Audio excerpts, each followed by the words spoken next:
Non. Allô? Bonjour, ici Maître Latable, avocat. Je vous appelle parce que j'ai plusieurs clients podcasteurs qui ont décidé de porter plainte contre vous pour plagiat de leurs vidéos. Silence dans la salle. Avant que le verdict ne soit annoncé, avez-vous quelque chose à rajouter pour votre défense? Ouais, juste une petite question comme ça. Je rêve ou vous êtes un chat? Vous osez me traiter de chat?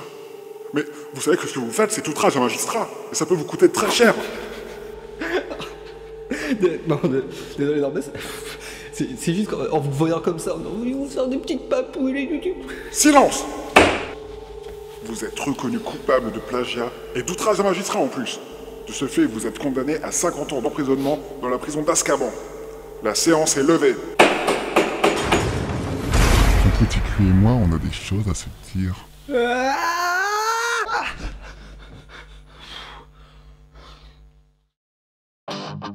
Geek comme Crésus. Salut Internet! Dans cette vidéo, nous allons voir comment devenir un super vilain. Bon, c'est vrai qu'être un criminel, c'est vraiment pas bien et c'est pas très légal. Mais c'est la classe! Mais bon, on peut pas tous devenir un hors-la-loi, pour ça il faut avoir quelques prédispositions. Une fois, on m'a prêté un jeu et je l'ai même pas rendu. Je suis trop un rebelle. Ce qui est mieux que d'être un vilain lambda, vilain canaillou, c'est d'être un super vilain. Et pour ceux qui ne savent pas ce qu'est un super vilain, une définition s'impose. Le super vilain est un type de personnage que l'on retrouve principalement dans les comics et les films d'action ou de science-fiction.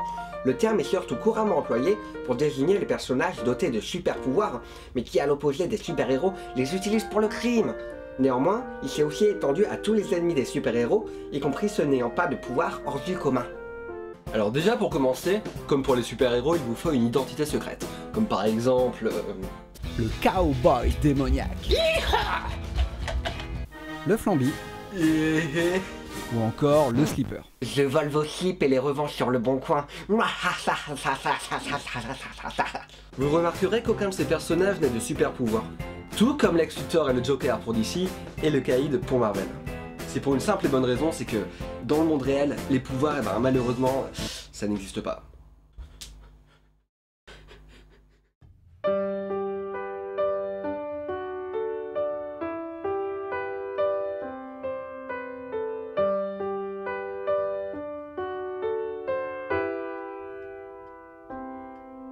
Une fois que vous avez votre identité secrète, il ne vous reste plus qu'à commettre des méfaits. Je vous conseille de commencer par faire des petits larcins pour vous faire la main. Et surtout, choisissez bien votre première victime.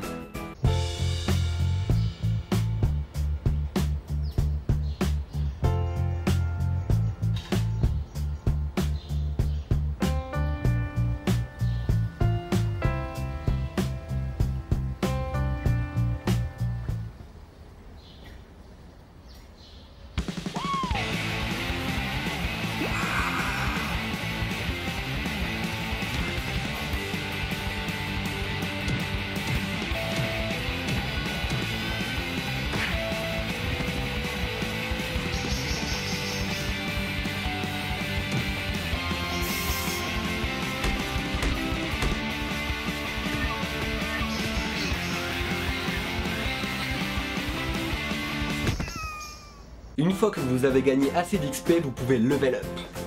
Niveau supérieur. C'est-à-dire commettre des délits un peu plus compliqués. Ceci est un hold-up, alors les mains par terre. Enfin, je veux dire, tout le monde en l'air. Ah, zut. Toi là, montre-moi le coffre. Ensuite, pour vous distinguer des simples criminels, il vous faut trouver un super-héros à qui mettre des bâtons dans les roues, ou même ailleurs. Mais c'est dégueulasse! D'ailleurs, nous verrons ça dans une future vidéo. Merci d'avoir regardé cet épisode de Geek comme Crésus, c'était Sly. À la prochaine. Je sais qu'on a eu quelques petits différends, tu vois, toi et moi. Mais s'il te plaît, rends-moi ce service. Défends ma cause auprès des tiens. S'il te plaît, j'en ai besoin. Ok?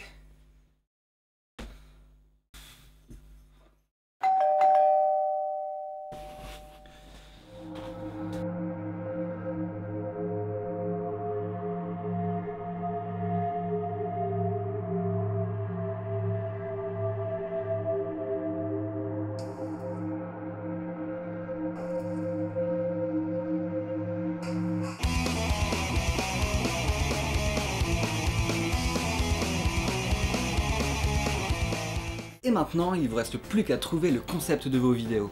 Salut tout le monde! Alors aujourd'hui on va essayer l'un des pires jeux vidéo auxquels j'ai joué de toute ma vie et pour vous dire en fait, ce jeu c'est comme se prendre des suppositoires à répétition pendant toute une nuit.